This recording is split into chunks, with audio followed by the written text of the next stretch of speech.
আছে কেন ছিলি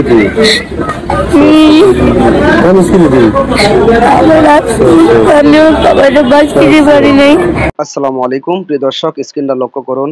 সুমাইয়ার বাবা তার পাশে শুয়ে আছেন। সুমাইয়াকে বা তার বাবাকে খুব যত্ন করে আদর করছে, কিন্তু দুঃখজনক হলে সত্য, আর কোনোদিন সেই সুমাইয়া তার সেই শ্রদ্ধেয় বাবাকে আর কোনোদিন ফিরে পাবে না। তো প্রিয় দর্শক, এই সুমাইয়া তার বাবাকে নিয়ে কি বলছেন আমরা সবাই শুনবো। একটু কষ্ট করে আপনারা অবশ্যই একটু সময় নষ্ট করে আপনারা ভিডিওটি কন্টিনিউ করুন, দেখতে থাকুন তার বাবা সম্বন্ধে সুমাইয়া কি বলেছেন। আমার একটাই আফসোস, সেটা হলো আমার বাবা, আমি আশা ছিল আমার বাবা আমার সাথে থাকবে, ওর ছেড়ে যাবে না। তো আশা মন থেকে কিছু চাইলে পাওয়া যায় না, ঠিক এটাই। তো যারা বিশ্বাস করেন না তাদের জন্য এই ছবিটা আমি তুলে রাখছিলাম। আমার বাবা ছবিটা তুলে রাখছিলাম অ্যাকচুয়ালি।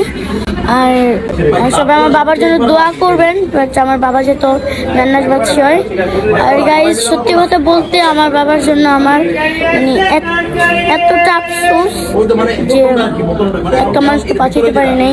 সত্যি কথা বলতে মানুষের যে সবচেয়ে বেশি প্রিয় জিনিস থাকে, মানে প্রিয় যে মানুষটা থাকে, তার অবশ্যই সেটা হারায়। আর আমিও এখন আমার কেউ নেই পৃথিবীতে, ছিলাম ভাই বোন ছাড়া, মাও নাই কি বাবাও নাই। অ্যাকচুয়ালি সবাই জিজ্ঞেস করে যে আমাকে, আগে তো কেউ জিজ্ঞেস করলে বলতাম।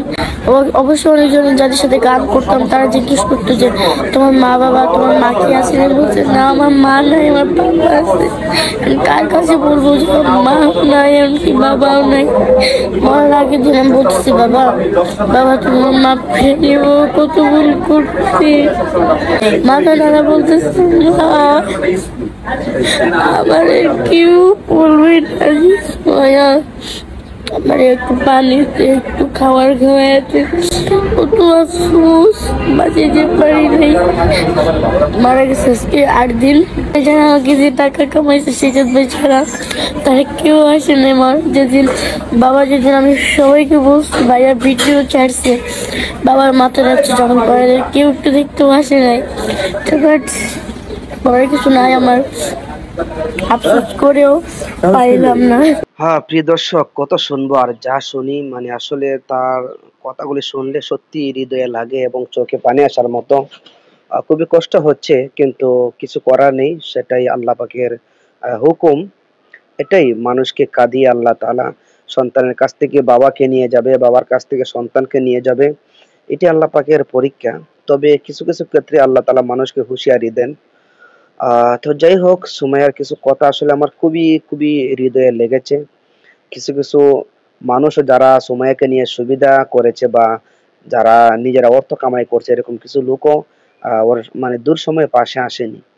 এই সময় এখন তার পাশে কে দাঁড়াবে? তো ওর কথাগুলো আসলে খুবই মানে বুঝনাদার মানুষের মতো, যদিও সে ছোট হয়ে থাকে।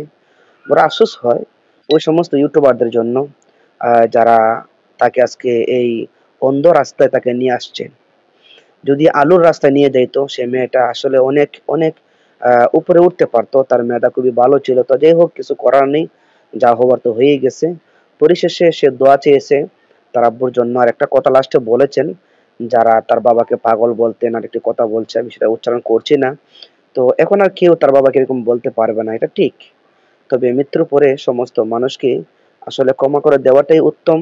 আমরা সবাই ক্ষমা করে দিব এবং আমরা সবাই দোয়া করব মহান আল্লাহ যেন তার বাবাকে ক্ষমা করে দেয়। আর ওই মেয়েটাকে আল্লাহ তাআলা যেন উত্তম ব্যবস্থা করে দেয়, যাতে করে সে মেয়েটা দুনিয়াতে ইজ্জতের সাথে সম্মানের সাথে বাকি দিনগুলা কাটাইতে পারে। হেদায়েতের দোয়া করছি ওই সমস্ত ইউটিউবারদের জন্য যারা তাকে এই জগতে এনেছেন। তো ভালো থাকবেন সবাই, যাওয়ার আগে চ্যানেলটি সাবস্ক্রাইব করে যাবেন। দেখা হবে নতুন ভিডিওতে। আসসালামু আলাইকুম।